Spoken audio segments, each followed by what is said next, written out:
Good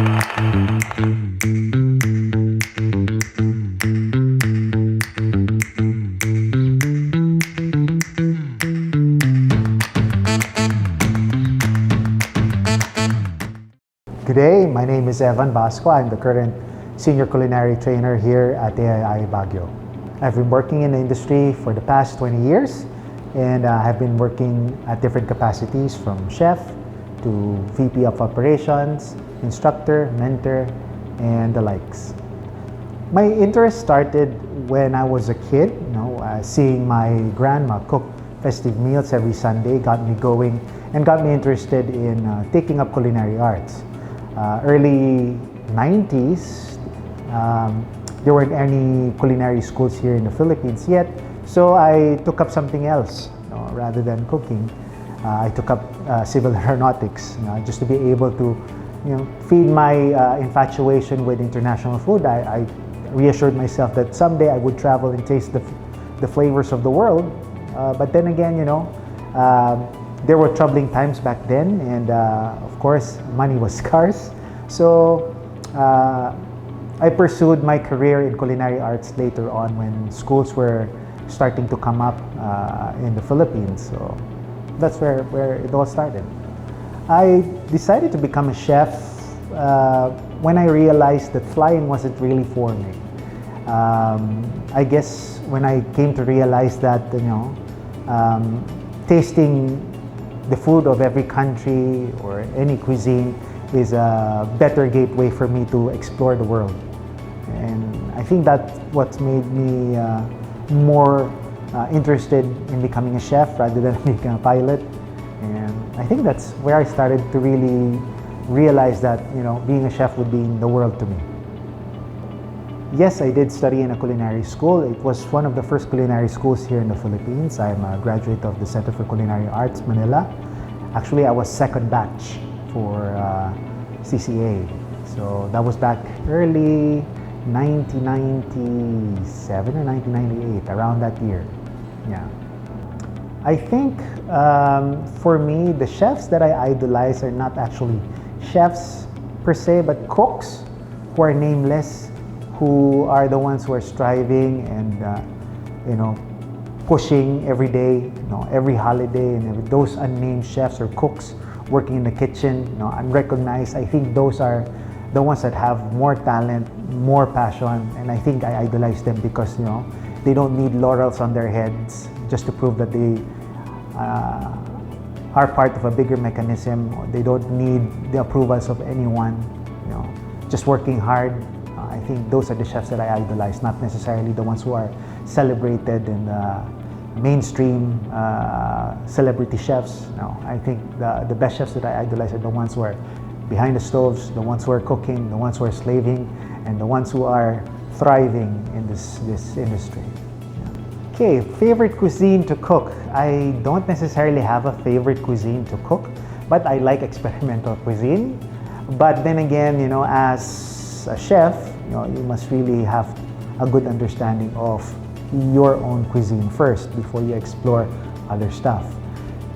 To say the easiest thing for me to cook or the favorite thing, it's quite complicated for me because I do appreciate a lot of flavors, a lot of cuisines, but to contain it in one let's just say type of food, I cannot say so, but I have a lot of favorites, so I cannot say per se.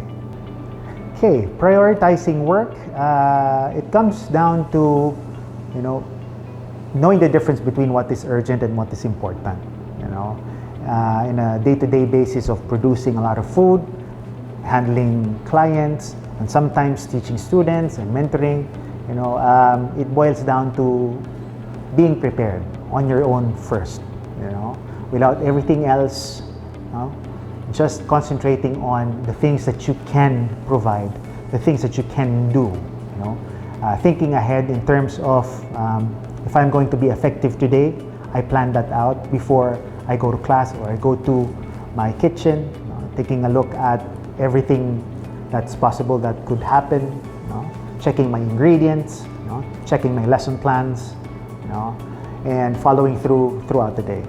I think that's how I do and go about things in a professional and a logical way when I do my classes or when I do my work.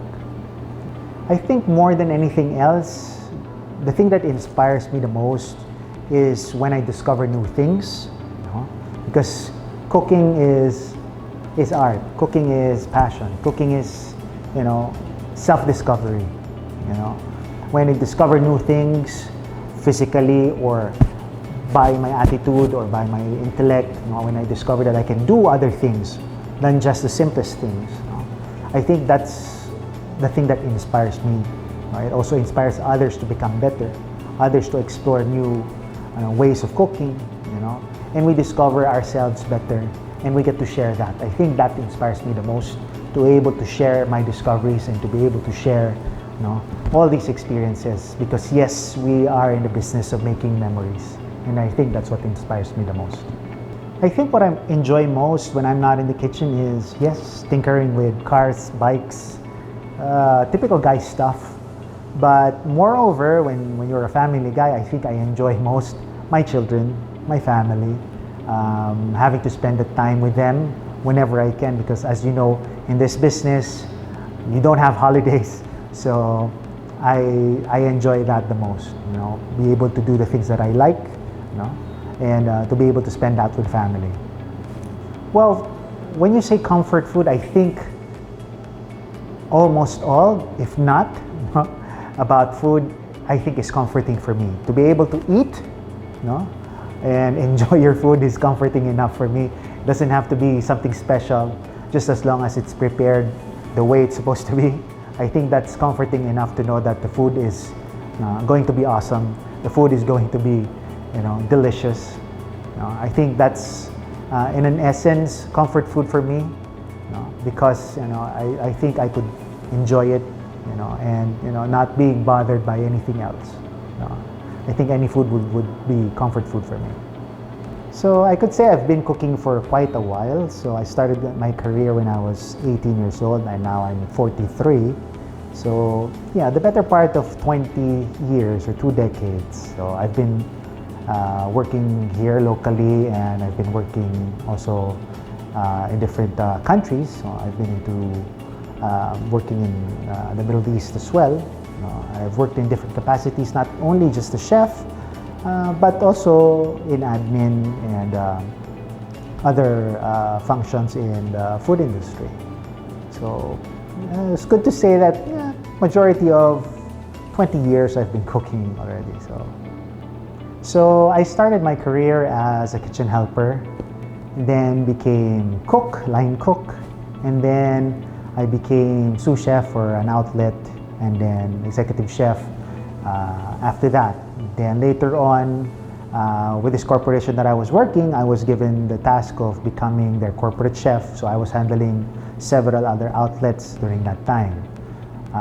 Then again, I went to other countries, doing different jobs as well. So I went back to being kitchen helper, and then I became a banquet coordinator. So also became a chef tournant. I also became a consultant for restaurants, and then culinary instructor, VP of operations for a large catering company, culinary training manager, R&D manager, and R&D chef. What else was there? And right now I'm the senior culinary instructor here for AII. So I think I've done a lot in the past 2 decades that I think more or less I would know what I'm doing and what I'm saying. Yeah. I guess common ground between being a chef and being a father is your ability to be able to provide, and share the experiences. I think it's beyond measure. I think with being a chef, it's life-changing because you get to teach, you get to share, and being a father also has its tests and has its limits. Same with the kitchen, you have staff that test your patience, But then again, as a father and as a chef, you take it all in, you take it in stride, you know. You don't give up on your people, I think, and you don't give up on your family. I think that's the common ground between being a father and being a chef, you know. You want the best for your children, you want the best items to come out of your kitchen as well.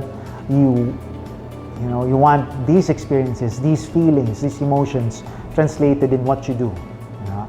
And I think that's what I think is the best and most applicable thing that being a dad or being a father and being a chef shares, and what we have in common.